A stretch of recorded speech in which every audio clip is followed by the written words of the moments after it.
Now, for as to the scope of Past 38 class, it really does not just focus on intangible assets class. There are a lot of activities related to intangible assets. You have your research, you have your development, and other activities that are closely related to intangible assets class.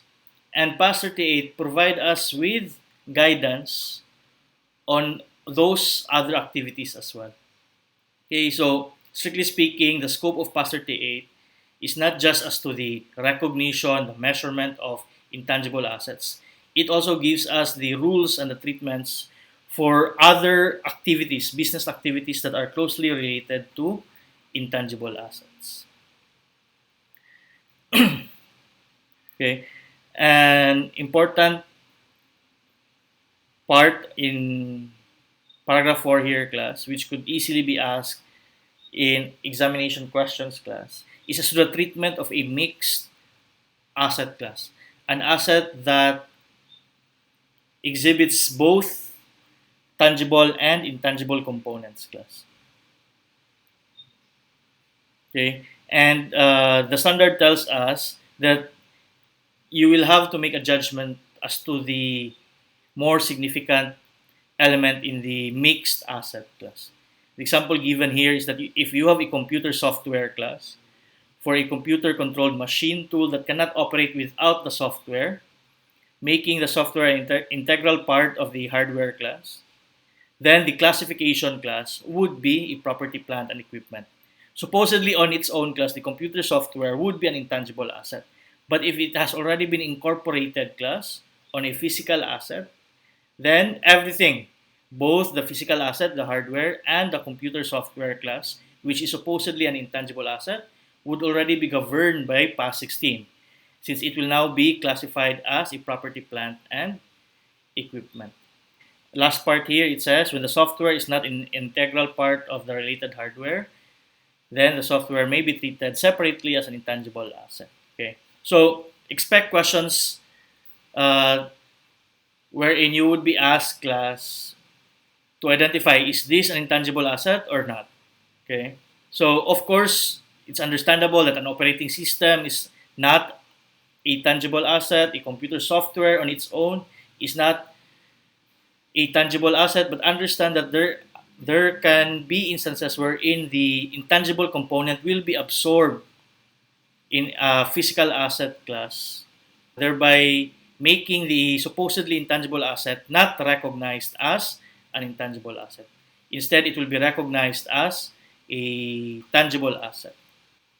Okay, so basically, I just want you to be aware that it's possible that even though an intangible asset, even though we have an intangible asset, it's possible that it will be classified or recognized as part of a physical asset and will be governed by your PAS 16. Okay. And as I mentioned earlier, class, PAS 38 will apply on expenditures provided for advertising, training, startup, research, and other development costs. Okay. So even prior to the creation or existence of your intangible assets class, there are already activities that would be undertaken by an entity, and PAS 38 provides us with the guidance as to how to treat those activities, as to how to treat the expenditures related to those activities. Paragraph 6 here, class, could be a good source for a true or false question. So it's important that you will just have to remember them. Please. Okay. Rights held by a lessee under licensing agreements for items such as motion picture, films, video recordings, plays, manuscripts, patents, and copyrights are within the scope of the standard and and are excluded from the scope of IFRS 16. Okay, so very important, class. Uh, PFR 16 is for leases, but paragraph 6 expressly provides that it will be PAS 38 that will apply to these items enumerated in this paragraph. We're given with definitions that are used in the standard class.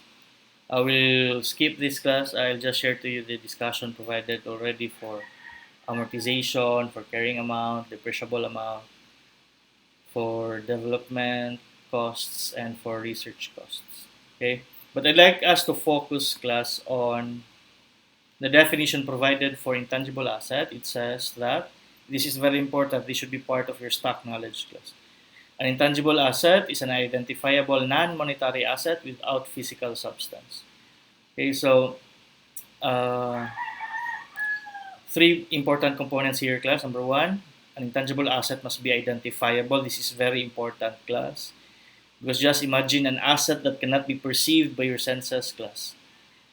The least that we should be able to do is to be able to identify that asset. If we cannot see it, class, at least there should be a way for us to be able to identify the asset, for us to claim that we have control over that asset, for us to be able to claim that that asset is attributable to us, for us to be able to claim that this asset can give us future economic benefits. And unless the asset is identifiable, class, then simply it would be very difficult to recognize an intangible asset. I hope you understand the importance here, class.